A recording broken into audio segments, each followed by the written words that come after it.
Everybody, it's Mitch, and welcome to my next video. Today, we're going to be talking about the Arcane Trickster.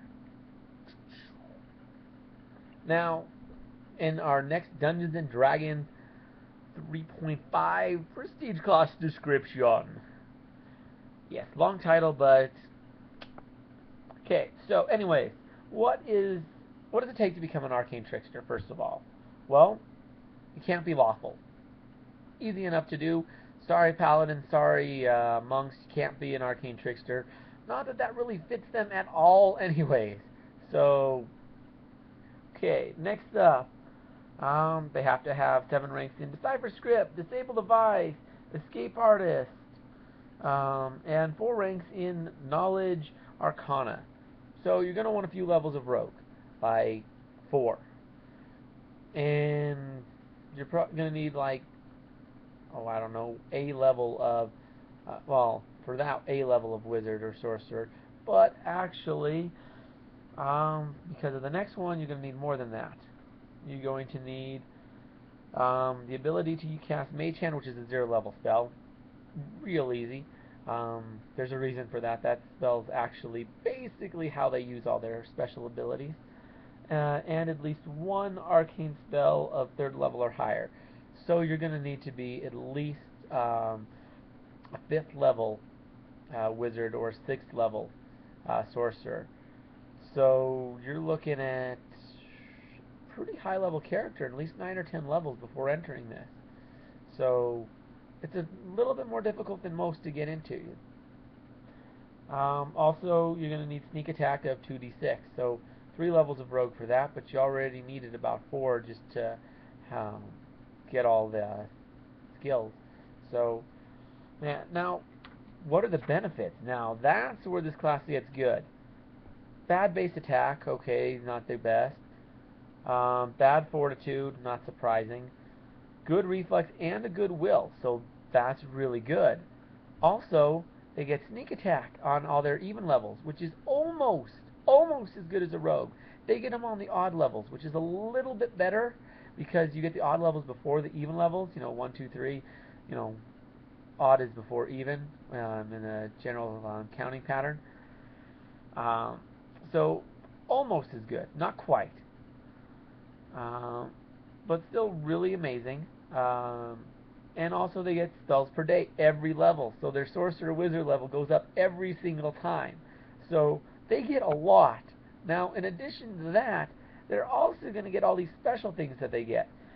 They get this ranged ledger main, which basically all that is they're using Mage Hand to perform skills at a distance. So they can do it from 30 feet out. They can do Disable Device, Open Lock, or Sleight of Hand. So I'm not sure if those were the same ones that were required to get into the class. I think some of them were. I'm not sure about all of them. But probably going to want to max all those out too, because now you can do those at 30 feet out with the 5. The DC is going to be 5 higher, or you could call it a -5 penalty. Works out to the same thing either way. So you have that, but that's still pretty cool. And at first you can only do it once a day. As you reach higher levels, you can do it up to 3 times a day. So, you can only do it a few times a day because basically you're using Mage Hand to do it. Although you're not using Mage Hand, it's kind of like that. And next up, what else do you get? You get Impromptu Sneak Attack, which this one's really cool. Basically, what this one does is a couple of times per day, 1 or 2, depending on how far you are in the class, you can just say, you know what, I don't care if I don't meet the requirements, I'm doing a sneak attack right now. And you get your sneak attack, and the other guy loses his dex bonus. You can do that whenever you want, only a couple times per day, but you can just do it whenever you want. Kill their dex bonus and get a sneak attack. Not quite sure how they pull it off, but they can do it whenever they want. And even if they're immune to sneak attack, you can still do it to make them lose their dex bonus. So that's pretty cool. It can come in handy. If you're going up against some really dexterous skeleton or zombie or something, or there's various constructs and stuff with high dexterity. So if you're going up against something like that or undead, yeah, you can use it on them and lower their AC considerably a couple of times. You're only going to get a couple of shots in, but still, just a really great class. I mean, it really combines most of the best stuff from Rogue and Sorcerer Wizard. They also get a ton of skills, 4 plus int, which is decent, so not quite as good as the Rogue, but it's just a.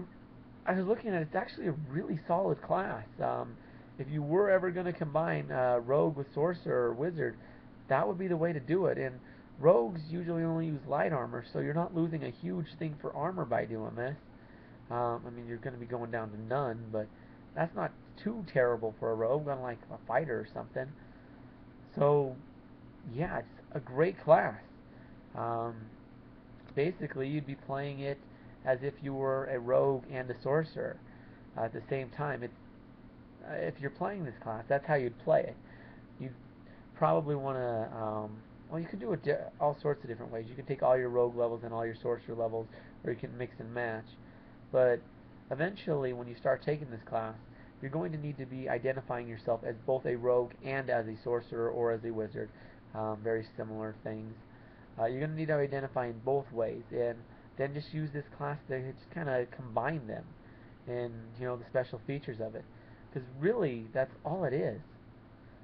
Um, that's all I have to say about these guys. If there's anything you guys want to add to that, feel free to leave something in the comments. Um, just let me know what you think of the video in the comments as well. Like the video so I know that you like it. I'm not going to know that you like it if you don't hit the button. And subscribe to my channel. I have tons more awesome videos, and I'm going to have a ton more coming. So subscribe, and you can check those out. Way easier than if you don't hit subscribe. So yeah, check them out. And anyways, that's all I have to say. So I'm Mitch, and I'll be seeing you.